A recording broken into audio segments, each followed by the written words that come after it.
A jornada de Sung Jin-woo atinge um ponto de ebulição, enquanto ele se aventura nas profundezas flamejantes do castelo demoníaco em busca do precioso elixir da vida para salvar sua mãe. Seu poder oculto cresce a níveis inimagináveis, atraindo olhares indesejados e forçando alianças inesperadas. Paralelamente, um caçador misterioso emerge de um portal após uma década, carregando segredos apocalípticos e uma ligação chocante com o próprio Jin-woo, que está prestes a ser revelada da forma mais brutal.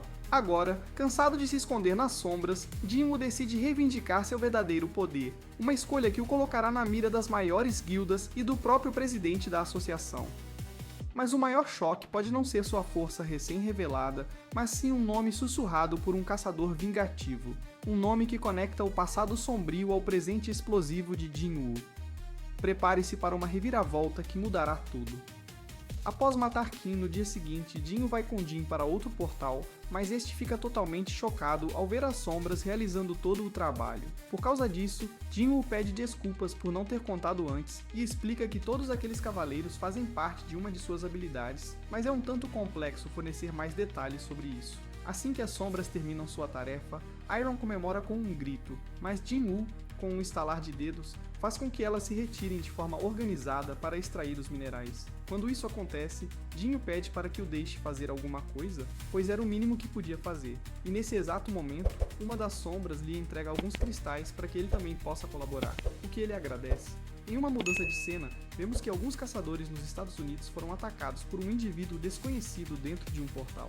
Este explica ao último deles que não precisa se preocupar, pois apenas deixou os outros inconscientes. Isso não adianta muito, pois ele não sabe inglês para que o entendam, mas o que consegue dizer é que é humano e que quer retornar para casa. Mais tarde, Jin-woo desfruta de uma refeição com Jin, e aqui conversam sobre já terem completado 19 missões. Jin agradece por sua ajuda, pois não teria sido possível sem ele. Além disso, conta seus planos futuros. Primeiro, fará o exame escrito na associação, depois o usará como moeda de troca para negociar com seu pai.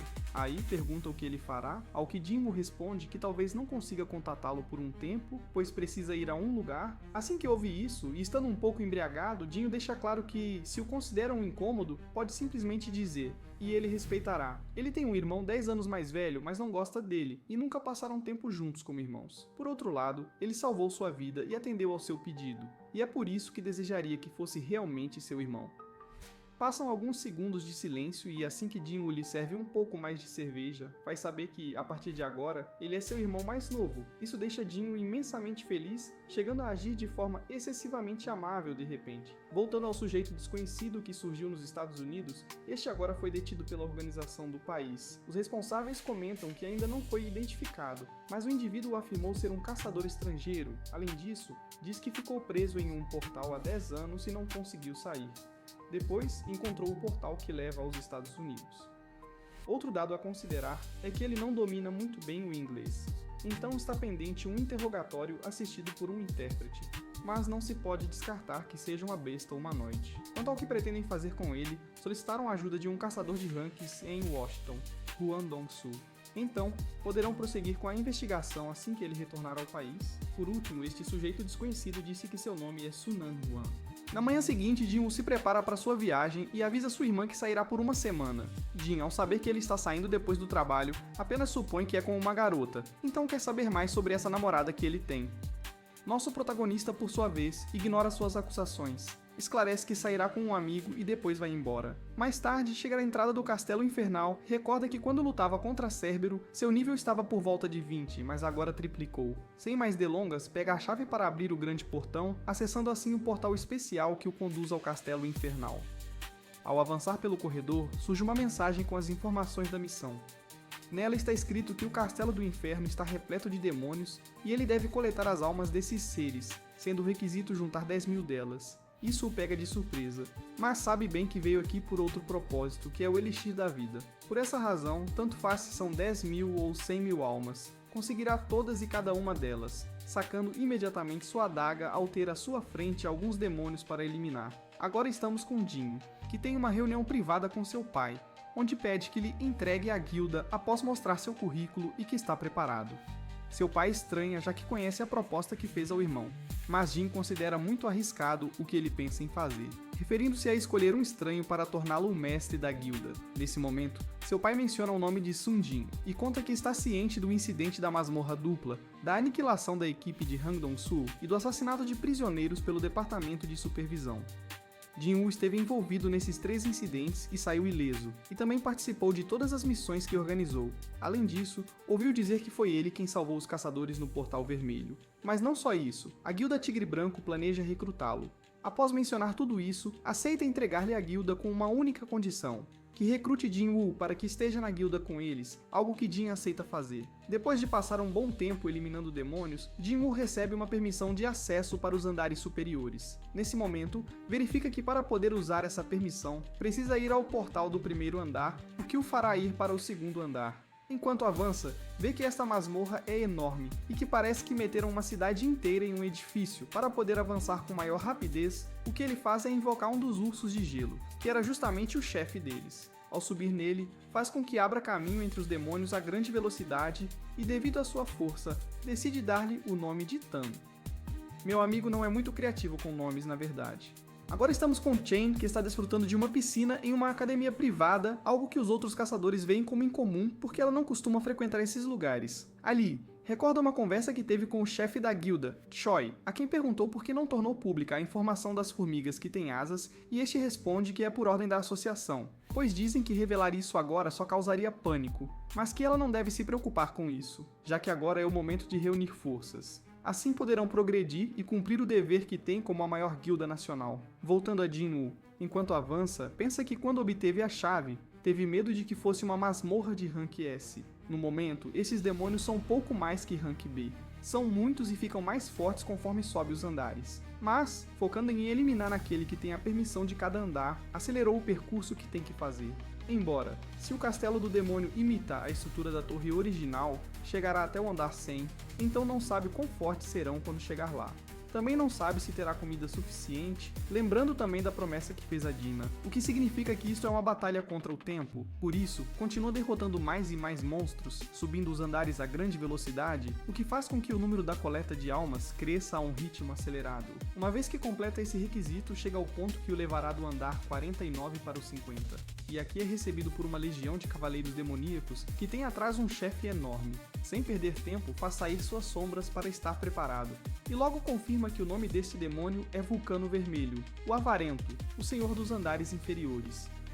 Por outro lado, Han e Park visitam o apartamento de Jin-Woo, mas veem que somente sua irmã está lá. Faz dias que não se registra nenhuma incursão, mas não parece que ele tenha ido para o exterior. E a última vez que a associação o localizou foi na cidade. Ela rapidamente pergunta como ele sabe tudo isso, e Han responde que esse é o seu trabalho, tendo interesse em onde ele pode estar neste momento. Retornando à grande batalha que se aproxima para Jin-Woo, este ordena a seus homens que se encarreguem dos outros demônios, pois ele lutará sozinho contra o chefe. Logo depois, seus homens avançam para atacar enquanto ele fica para trás. Como sua inteligência aumentou, pode controlar mais soldados e isso facilita os combates. Mas quando fixa sua atenção no chefe, que ainda não se moveu de seu lugar, num piscar de olhos, este desaparece, estando já à frente de suas sombras, para lançar um potente golpe com sua massa.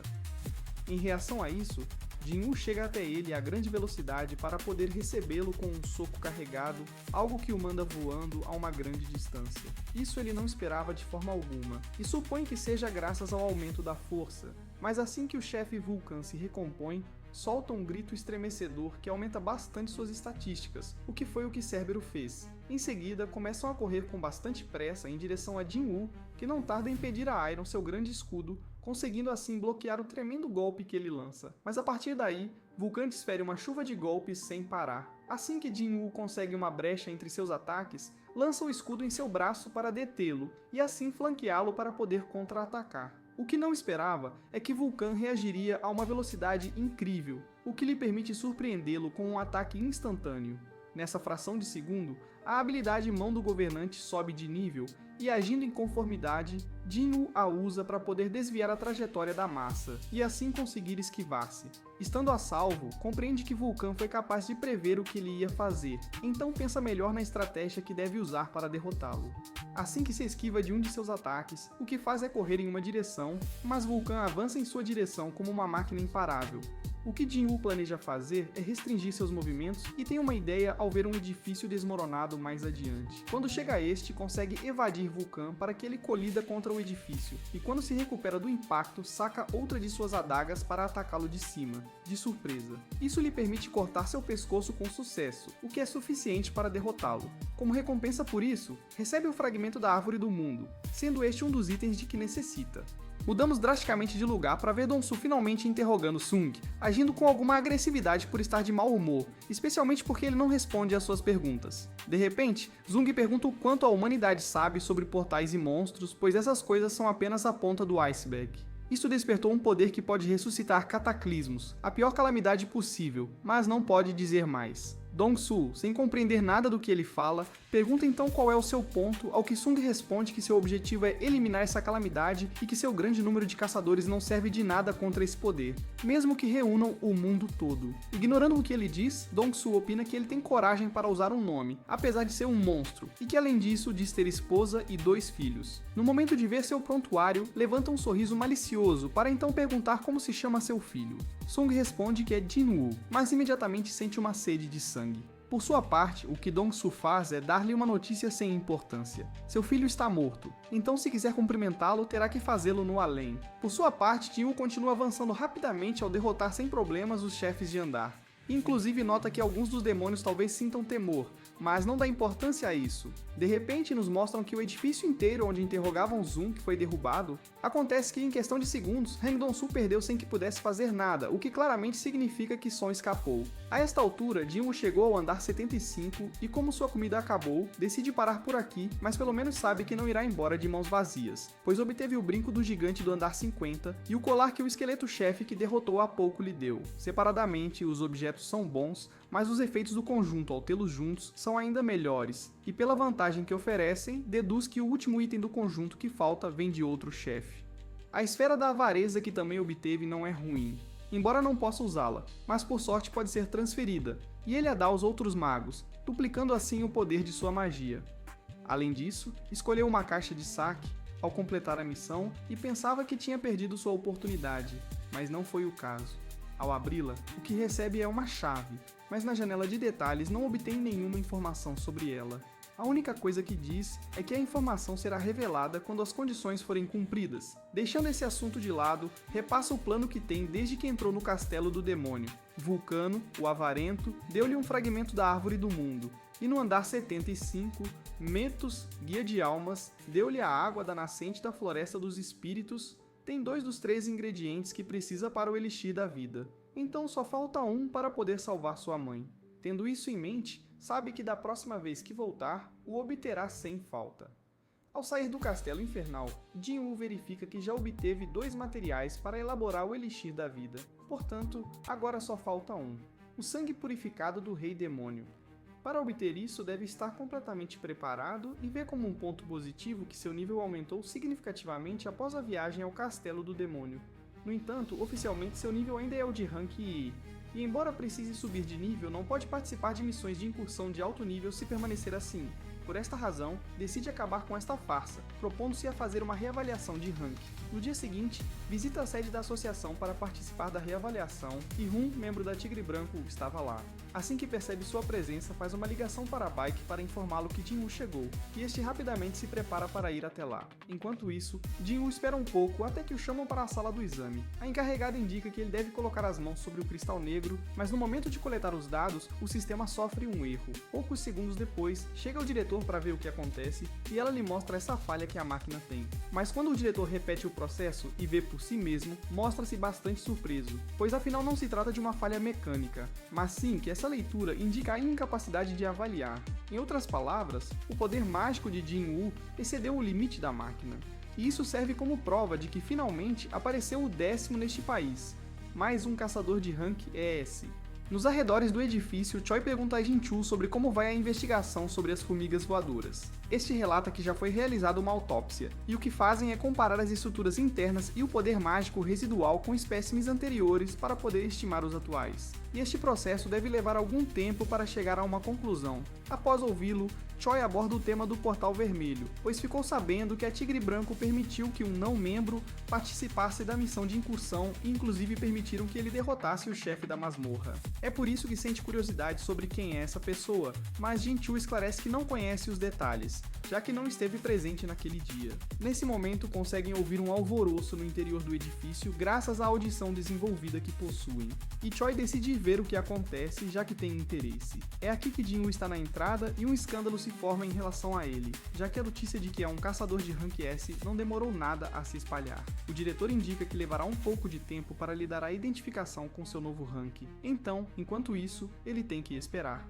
Poucos segundos depois, entra Choi junto com Jinko, e todas as pessoas presentes o reconhecem imediatamente, pois é o chefe da guilda Hunters. Jin-Woo reconhece Choi na hora, pois está bastante ciente dos títulos que possui e de seu status. Mas embora este se apresente cordialmente para falar com ele, Jin-Woo passa direto enquanto esclarece que está com pressa e que tem que ir. Isso deixa Choi bastante surpreso, mas sem levar a mal. Percebe logo depois que Jin-Woo desapareceu sem deixar rastro e Jin-Choo acredita que ele deve ser do tipo assassino. Nesse momento chega Baek querendo procurá-lo, e Choi confirma o quão especial Jin-Woo é, graças à sua inesperada chegada, além de ser um indivíduo que superou o Portal Vermelho. Por outro lado, Baek, assim que vê que ele está aqui, compreende imediatamente que descobriu o que Jin-Woo é. Já à noite, Jin-Woo visita sua mãe no hospital, e ao sair, Jin-Choo o visita de surpresa. Ali, diz que ele o fez perceber o quão cego estava, pois nunca pôde descobrir seu potencial. A tarefa da divisão de vigilância a qual pertence é monitorar os caçadores, assim como a de punir aqueles que infringem a lei, mas esclarece que não o estão vigiando como um criminoso. E embora a divisão de vigilância seja a única que controla os caçadores, isso não ocorre com os de rank S, pois são impotentes contra semelhante nível. Do nada, chega o próprio presidente da Associação de Caçadores, que se apresenta como Go Gunny. Depois disso, dirige-se a um local para conversar a sós, onde Go lhe informa que a reavaliação é completamente inútil, pois no momento em que recebe este resultado, já lhe deram o rank S. E o motivo pelo qual fazem uma pausa para oficializar e divulgar é porque é um período de carência. Desta maneira, eles podem assegurar a oportunidade de conhecer primeiro talentos tão únicos como ele. E embora o custo para a associação de caçadores seja enorme, os caçadores são poucos, pois estes geralmente preferem as guildas para ganhar status e dinheiro. Pede então que se junte à associação, estando disposto a entregar-lhe o posto mais importante dentro desta. Jin-Woo se surpreende com tal proposta e pergunta por que ele faz isso. Go lhe explica que não é o governo que sustenta o país agora, mas sim os caçadores, e estão distribuídos em 5 guildas principais. Há 5 dragões que mantêm um delicado equilíbrio, mas se ele decidir se juntar a eles, este equilíbrio será quebrado. A associação deve ser uma sexta potência no país que possa controlar o resto e lhe assegura que ele tem o poder para tornar isso realidade. Jin reflete bem sobre isso, pois pensa que não é um mau acordo, já que isso lhe assegura futuras promoções. Além do governo e da mídia, o presidente Go deve ter influência em toda parte e é um caçador assombroso, que foi o primeiro rank S no país. Assim, tem um grande poder mágico e um físico que não aparenta seus 80 anos. Mesmo na sua idade, está no mesmo nível que ele depois de ter subido de nível. Então, se aceitasse sua proposta, isso mudaria sua vida. Ainda assim, decide recusar sua oferta e é porque quer lutar, ou seja, lutar contra os monstros, pois acredita que seu lugar está nas masmorras. Go se surpreende ao ouvi-lo e nota que seus olhos não dizem que mente, pelo que chega a comover-se diante de alguém assim. O que faz é aceitar a resposta de Jin-Woo, que, após desculpar-se, acaba se retirando para ir para casa. No caminho, lembra a si mesmo que tem que continuar subindo de nível para poder curar sua mãe. E é algo em que não pode parar, já que tem a capacidade de continuar crescendo. Em um novo dia, Dong-soo por fim desperta após a surra que lhe deram, e ali é recebido pelo subdiretor, que lhe pergunta diretamente se Zung é realmente um monstro. Isso faz com que Son recorde um pouco das coisas que viu dele, e não hesita em responder que ele não tem nada de humano. Após ouvi-lo, o subdiretor pede que se concentre em se recuperar e vá à administração quando receber alta. E quanto a Song, ainda o estão procurando, mas não acredita nem um pouco que possam capturar alguém que foi capaz de derrotá-lo. Sozinho, Dong-soo começa a ferver de raiva, lembrando com total total clareza a ameaça que Song lhe fez sobre nunca mais se aproximar de sua família. Considera isso uma derrota das mais humilhantes, mas se nega a aceitar este resultado, e já que sabe para onde ele se dirige, planeja obter um artefato para poder esmagá-lo vivo. Voltando a Jin-Woo, justamente andava pensando nestes objetos. Os artefatos poderiam ser considerados relíquias artificiais, mas para os caçadores são equipamentos de alto nível que só os melhores artesãos preparam. Agora que há mais caçadores, há um monte deles em leilões online, mas reclama do porquê são tão caros ao verificar seus preços. Quer levar o equipamento perfeito ao castelo do Rei Demônio, mas não vê nada convincente na loja. E já que a esfera da avareza é transferível, vê como uma opção vendê-la para poder obter dinheiro. As taxas de aprimoramento do melhor equipamento vão de 20% a 30%, e esta esfera tem o poder de duplicar o dano mágico, então deveria ser algo valiosa. O problema é que a tem alguém de rank E, então provavelmente investigarão sua procedência. Se tivesse sido registrada em um portal A, teria desculpa, mas sendo de rank E, é impossível. Ao pesquisar um pouco pela web, encontra um anúncio onde procuram gente para minerar em portais de alto nível. Agora estamos com Go, que vê detalhadamente as informações de Jin-Woo e estranha a aparência de sua identificação, já que parece um rapaz na fotografia. Então pergunta se adulterou seu rank. Jin-Choo indica que Jin-Woo sofreu várias feridas letais, então não acredita que esse seja o caso. Quanto à sua mãe, ela padece do sono eterno, e ele se dedica a pagar os estudos de sua irmã, o que o torna o pilar financeiro da família. Além disso, tem a informação de que ele se juntou à incursão da Guilda Hunters há pouco tempo, mas está no grupo de mineração. Retornando a Jin, agora se apresenta ao seu superior para trabalhar no grupo de mineradores, e o recebem sem problemas. Apesar de ser rank E, sabe que nas incursões de masmorras de alto nível é preciso dividir tarefas. O grupo de ataque elimina os monstros, o de mineração extrai o mineral de mana, o de coleta, pois bem, recolhe os cadáveres dos monstros e, embora isso requeira gente, acaba sendo bastante rentável. Enquanto pensa nisso, Choi se encontra dentro do portal de rank A, e não hesita em usar sua poderosa magia de fogo para varrer os grandes monstros que tem pela frente. De forma estratégica, faz com que os caçadores tipo tanque se concentrem na defesa, avançando com facilidade graças às suas capacidades. Nesse momento, sugere a Rai que tenha cuidado com o cheiro, pois sabe que ela tem um nariz sensível a certos aromas. Depois de um tempo, Jin-Woo vê sair junto com os demais do portal, conseguindo vencer todos os monstros, exceto o chefe, com facilidade. Isso o pega um pouco de surpresa, pois saíram todos ilesos, apesar de ser um portal de rank A, o que lhe confirma que o poder de Choi é autêntico. Também observa bem a segunda em comando da Guilda Hunters e a nona caçadora de rank S do país, Chae Hai-in, a bailarina. Jin-Woo opina que é alguém avassaladora e chega a perguntar-se quanta gente haverá no mundo com essa mesma aura que ela possui. Por um instante, Chae sente uma presença muito potente vinda de uma direção, pois parecia como se viesse do presidente Go, mas acredita que é sua imaginação ao não conseguir encontrar nada. Jin-Woo se mantém oculto, e nota que ela é mais perspicaz do que esperava, pois não faltou muito para que pudesse identificá-lo entre a multidão. Depois disso, entra com o grupo de mineração e coleta para trabalhar, e já estando no portal, comprova as peculiaridades de ser um portal de rank A. E quanto ao chefe, supõe que deve ser superior a Vulcan em Metos do Castelo, tendo interesse em vê-lo por si mesmo. Nesse momento é menosprezado por ser simplesmente um rank E, mas um dos mineradores cala a boca quando recebe o olhar afiado dele. Já quando começa a trabalhar, Jin-Woo demonstra grande força e resistência na extração dos minerais. Isso permite que quando chega a hora do descanso, convença seu superior a deixá-lo continuar minerando. Faz isso com a intenção de aproveitar que ninguém o está supervisionando para sim usar essa hora que tem para ir ver o chefe. Mas quando chega finalmente à entrada e saca sua adaga para estar preparado, do nada, Chae aparece questionando-o, querendo saber o que ele está fazendo ali. A presença de Chae Hai-in surge inesperadamente no momento mais inoportuno. Jin-Woo, tentando passar despercebido enquanto explora os limites do portal Rank A, se vê cara a cara com uma das caçadoras mais poderosas e perceptivas do país. Será que seu disfarce de Rank E finalmente será desmascarado? Como ele reagirá a essa súbita aparição? O confronto é inevitável. O que você acha que vai acontecer? Deixe sua teoria nos comentários abaixo. Se você está curtindo a escalada de poder e os mistérios de Jin-Woo, não se esqueça de deixar o like e compartilhar este vídeo com seus amigos. E claro, fique ligado para o próximo vídeo, onde descobriremos as consequências desse encontro explosivo e continuaremos a desvendar os segredos que cercam nosso caçador sombrio. Você não vai querer perder.